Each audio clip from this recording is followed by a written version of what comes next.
கடவுள் நம்முள் வாழ விரும்புவதைப் போல் நாம் ஏழையுருள் வாழ வேண்டும். அதுவே நிலை வாழ்வு.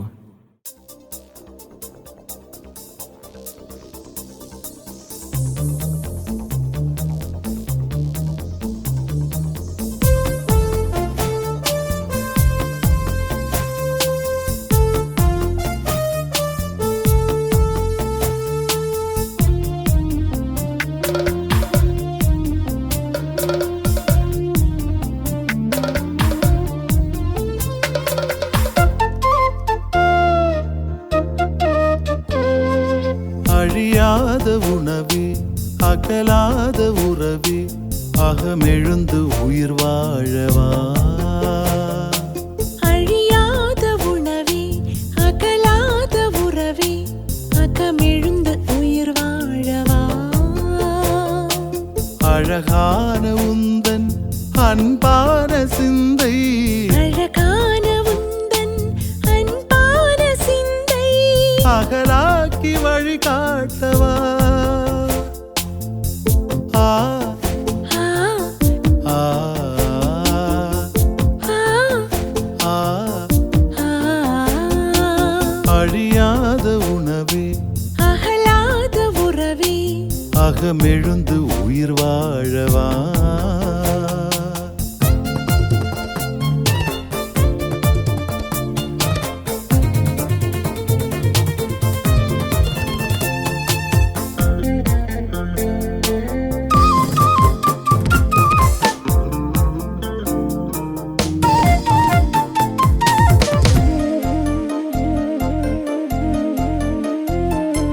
தனியாகும் போதும் தடுமாறும் போதும் தகைவில்லா நட்பின் துணையாகவா.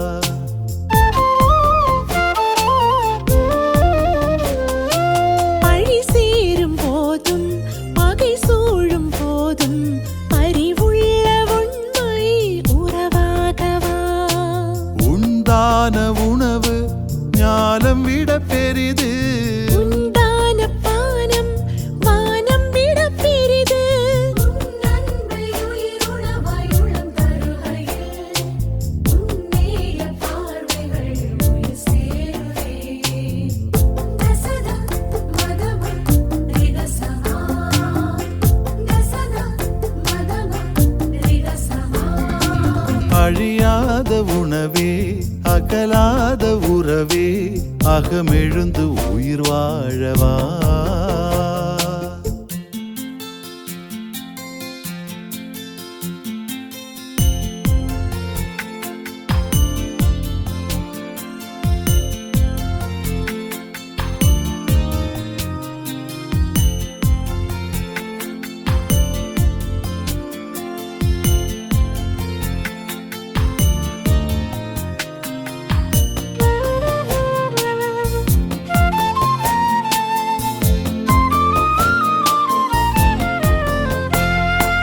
அருள் இழக்கும் போதும் பொருள் இழக்கும் போதும் அருகிருந்து தேற்றும் தாயாகவா.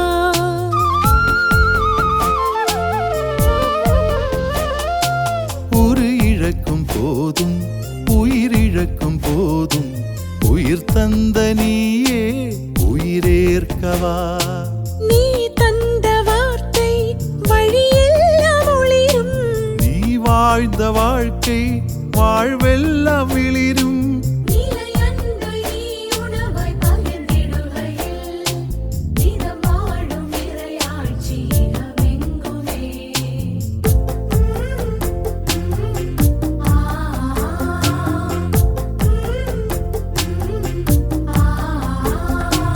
அழியாத உணவே, அகலாத உறவே, அகமெழுந்து உயிர் வாழவா. அழியாத உணவே, அகலாத உறவே, அகமெழுந்து உயிர் வாழவா. அழகான உந்தன் அன்பான சிந்தை, அழகான உந்தன் அன்பான சிந்தை, அகலாக்கி வழிகாட்டவா. ஆ ஆ ஆ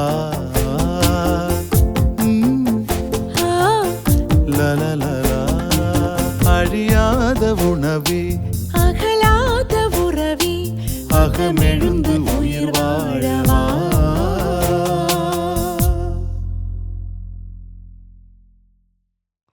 லூக்கா எழுதிய நற்செய்தி அலகு 9 இறைச்சொற்றொடர்கள் 11 முதல் 17 வரை. அக்காலத்தில் இயேசு மக்களை வரவேற்று இறையாட்சியை பற்றி அவர்களோடு பேசி குணமாக வேண்டியவர்களை குணப்படுத்தினார். பொழுது சாயத் தொடங்கவே 12 அவரிடம் வந்து, இவ்விடம் பாலை நிலம் ஆயிற்றே, சுற்றிலும் உள்ள ஊர்களுக்கும் பட்டிகளுக்கும் சென்று தங்கவும் உணவு வாங்கிக் கொள்ளவும் மக்கள் கூட்டத்தை அனுப்பிவிடும் என்றனர். இயேசு அவர்களிடம், நீங்களே அவர்களுக்கு உணவு கொடுங்கள் என்றார். அவர்கள், எங்களிடம் 5 அப்பங்களும் 2 மீன்களுமே உள்ளன, நாங்கள் போய் இத்தனை பேருக்கும் உணவு வாங்கி வந்தால்தான் முடியும் என்றார்கள். ஏனெனில் ஏறக்குறைய 5000 ஆண்கள் அங்கிருந்தனர். இயேசு அவருடைய சீடர்களை நோக்கி, இவர்களை 50 பேராக பந்தியில் அமரச் செய்யுங்கள் என்றார். அவர் சொன்னபடியே அனைவரையும் அவர்கள் பந்தியில் அமரச் செய்தார்கள். அவர் அந்த 5 அப்பங்களையும் 2 மீன்களையும் எடுத்து வானந்து அண்ணாந்து பார்த்து அவற்றின் மீது ஆசை கூறி பிட்டு மக்களுக்கு பரிமாறுவதற்காக சீடரிடம் கொடுத்தார். அனைவரும் வயிறார உண்டனர். எஞ்சிய துண்டுகளை 12 கூடைகள் நிறைய எடுத்தனர். ஆண்டவரின் அருள்வாக்கு. இறைவா உமக்கு நன்றி. கிறிஸ்து இயேசுவில் பிரியமுள்ள சகோதர சகோதரிகளே, அகில உலக திருஅவை என்று ஆண்டவரின் திருவுடல் திருரத்த பெருவிழாவை கொண்டாடுகிறது நாளிலே நாம் யாவரும் இயேசுவாக உருமாறிட, யாரெல்லாம் நம்பிக்கையோடு அந்த இயேசுவை உடலாக இரத்தமாக உண்டு பருகுகின்றார்களோ அவர்கள் யாவரும் இயேசுவாகவே, இயேசுவின் வாழ்வாகவே மாற்றிட என்னுடைய வாழ்த்துக்களையும் செபங்களையும் உரித்தாக்கிக் கொள்கிறேன். உடலும் இரத்தமும் இன்று ஆண்டவர் தன்னுடைய திருவுடலை இரத்தத்தை நமக்கு உணவாக தந்து நாம் அனைவரும் பேரின்ப வாழ்விலே, அருள் நிறைந்த வாழ்விலே ஈடுபட நமக்கு ஒரு வாய்ப்பை மீண்டுமாய் தருகிறார். உடல் என்பது ஒருவருடைய ஆளுமையின் மிக வெளிப்படையான கூறு. மனம், ஆன்மா, உணர்வுகள் என்பவை வெளியில் தெளிவாக காண கிடைக்காத ஆளுமையின் தளங்கள். ஆனால் உடல் மட்டுமே அனைவருக்கும் அறிமுகமான வெளிப்படையான ஒரு தளம். அது மட்டுமல்ல, உடல்தான் இறைவனுக்கு அர்ப்பணம் செய்ய தகுந்த மிகச் சிறந்த தளமும் கூட. அதனால்தான் ஆண்டவர் இயேசு தன்னுடைய உடலை இறைவனுக்காகவும் உலகிற்காகவும் உங்களுக்காகவும் எனக்காகவும் கையளித்தார். இதுதான் மறைபொருள். கிறிஸ்து உலகிற்கு வந்தபோது பலியையும் காணிக்கையும் நீர் விரும்பவில்லை, ஆனால் ஒரு உடலை எனக்கு அமைத்து தந்தீர். எனவே நான் கூறியது உமது திருவுளத்தை நிறைவேற்ற இதோ நான் வருகிறேன் என எபிரேயர் திருமடலிலே வாசிக்கிறோம். இந்த திருவுளத்தால் தான் இயேசு கிறிஸ்து ஒரே ஒரு முறை தமது உடலை பலியாக செலுத்தியதன் மூலம் நாம் தூயவராக்கப்பட்டிருக்கிறோம். எபிரேயர் 10:10. இரத்தம் உயிரின் ஆதாரம். இரத்தம் சிந்துதல் தியாகத்தின் அடையாளம். இரத்தம் சிந்துதல் இன்றி பாவ மன்னிப்பு இல்லை. எபிரேயர் 9:22. நமது பாவ மன்னிப்புக்காக இயேசு தம் இரத்தத்தை சிந்தினார். உங்கள் மூதாதையிடமிருந்து வழி வழியாய் வந்த வீணான நடத்தை நின்று உங்களை விடுவிக்க கொடுக்கப்பட்ட விலை என்னவென்று உங்களுக்கு தெரியும்.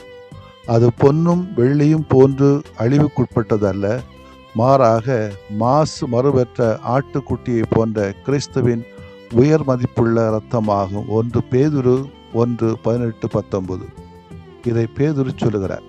எனவே இயேசுவின் இந்த திருவிழாவிலே இயேசுவின் உடலுக்காக இரத்தத்துக்காக இன்றி இன்று நன்றி செலுத்துவோம். நமது உடலை இறைவனின் திருவுளத்தை நிறைவேற்ற கையளிக்க வாக்குறுதி கொடுப்போம். நாமும் உருமாற வேண்டும். நம்ம இரத்தத்தை சிந்தாவிட்டாலும் பிறர் வாழ தியாகங்கள் செய்யவும் முன்வர வேண்டியிருக்கிறது.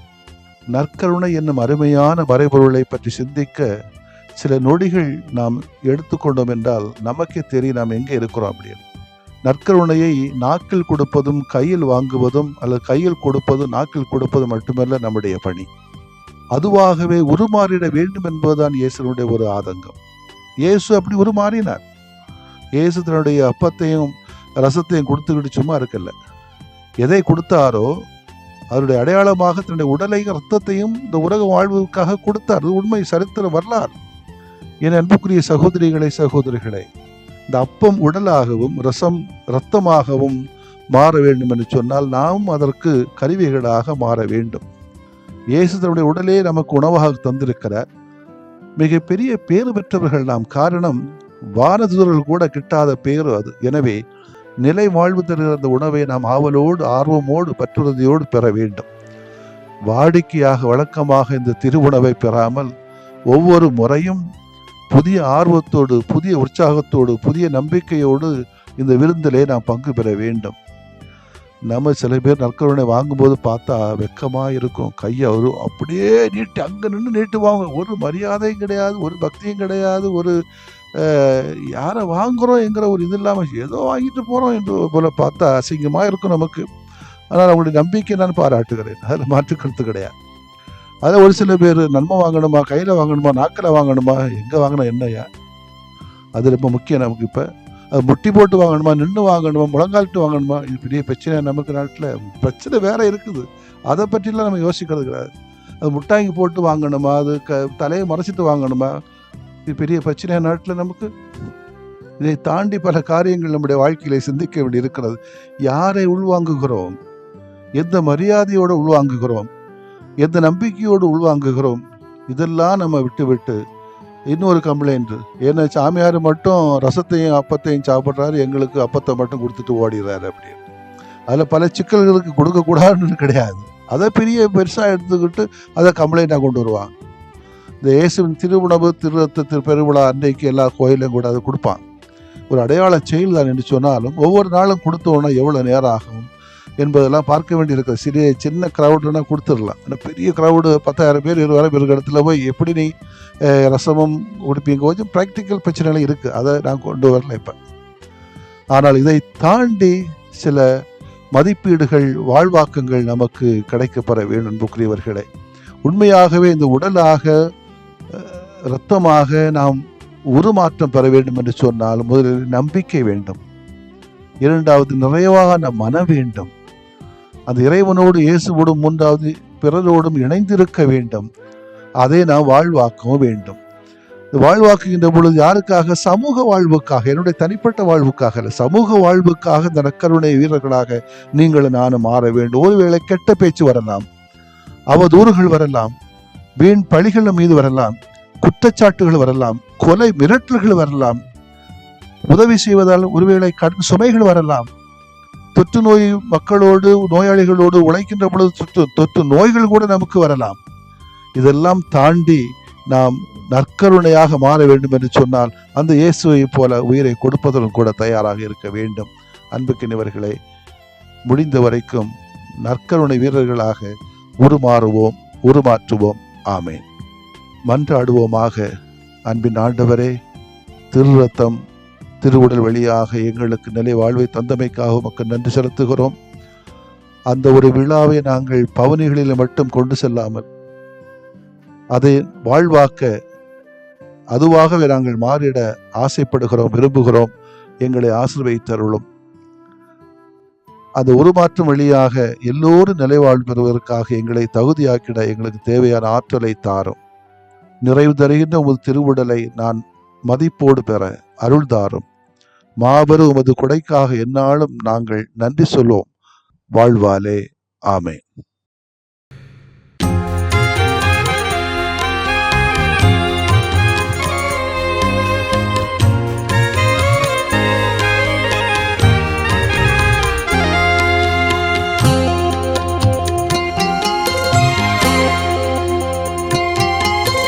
நம்பினேன் ஆண்டவரே நலம் தாருமே, நம்பினேன் ஆண்டவரே நலம் தாருமே.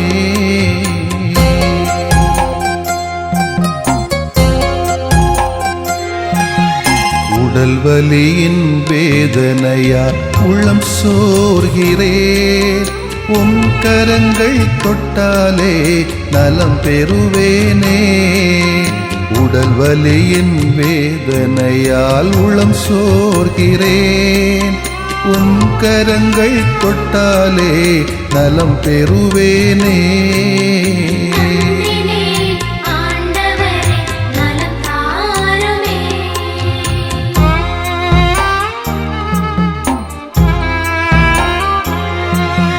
தீராத தலைவலியால் நிலைகுலைகின்றேன், தலைவாவும் பாதத்திலே தலை சாய்க்கிறேன். தீராத தலைவலியால் இலைகுலைகின்றேன். தலைவாவும் பாதத்திலே தலை சாய்க்கிறேன்.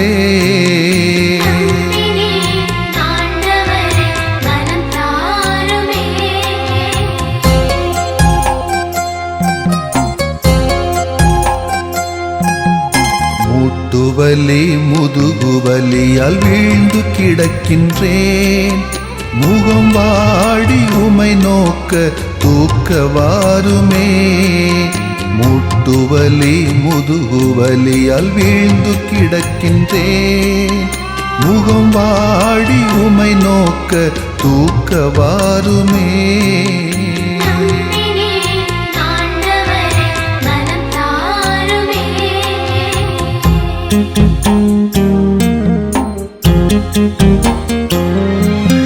நுரையீரல் இதய நோயால் நொந்து தளர்கிறேன். நல்ல தேவாவும் இரக்கம் இறந்து கேட்கிறேன்.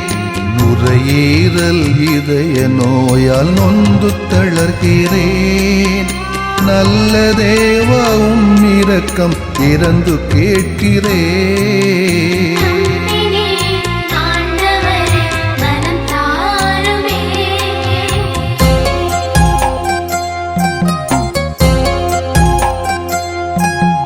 பார்வையும் செவித்திறனும் குறைய காண்கிறேன். பாசமான தெய்வமே என்னை பாருமே. பார்வையும் செவித்திறனும் குறைய காண்கிறேன். பாசமான தெய்வமே என்னை பாருமே.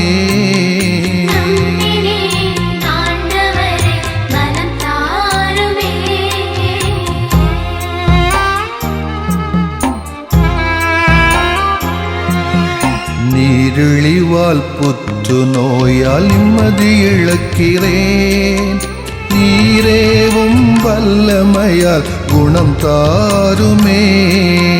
நீரிழிவால் புற்று நோயால் நிம்மதி இழக்கிறேன். நீரேவும் வல்லமையால் குணம் தாருமே.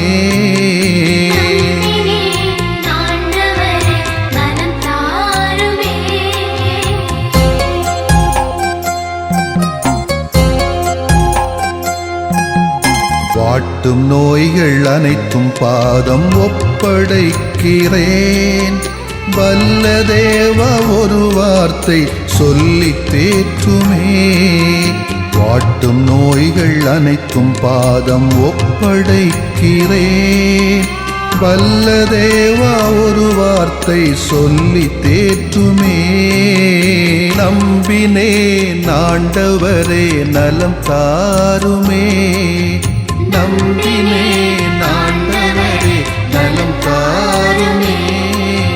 நம்பினேன் ஆண்டவரே நலம் தாருமே. நம்பினேன் ஆண்டவரே நலம் தாருமே.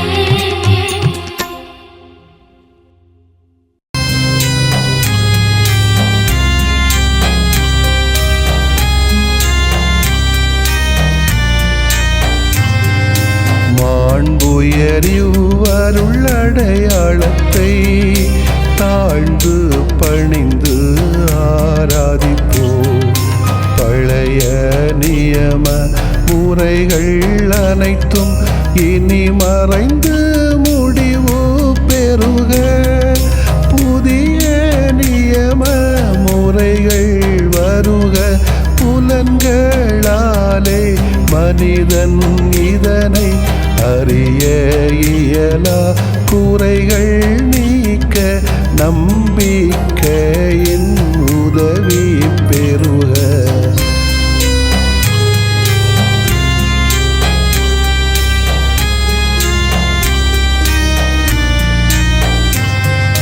தந்தை அவர்க்கும் மகன் அவர்க்கும் புகழ்ச்சியோடு வெற்றியாக்கும்.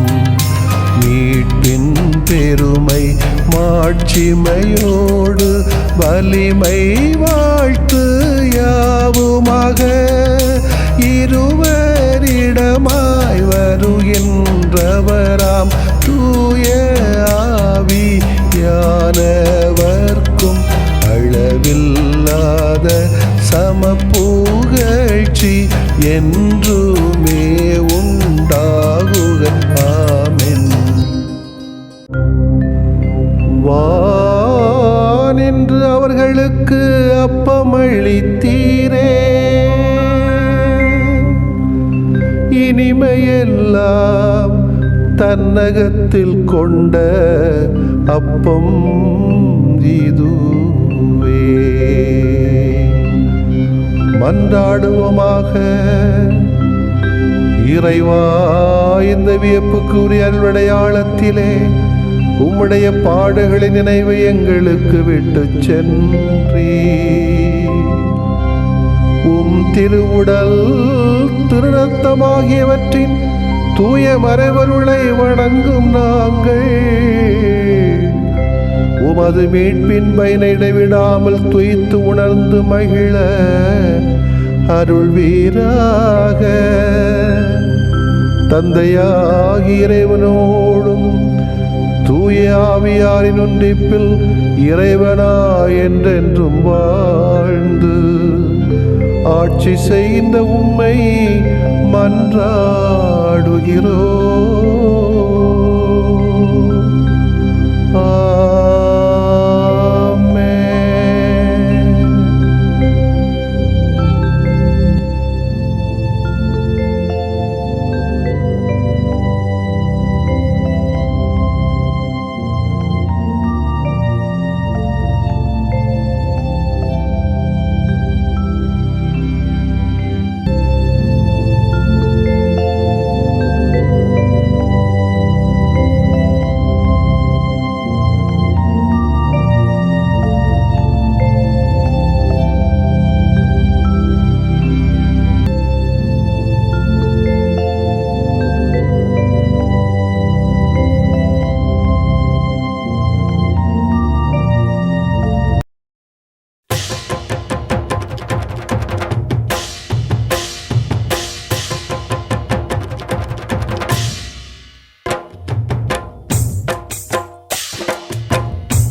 ஆவியான புகழுக்குரிய தூய இறை நன்மைக்கு எல்லா காலமும் தொழுகையும் புகழும் போற்றியும் ஆட்சிமையும்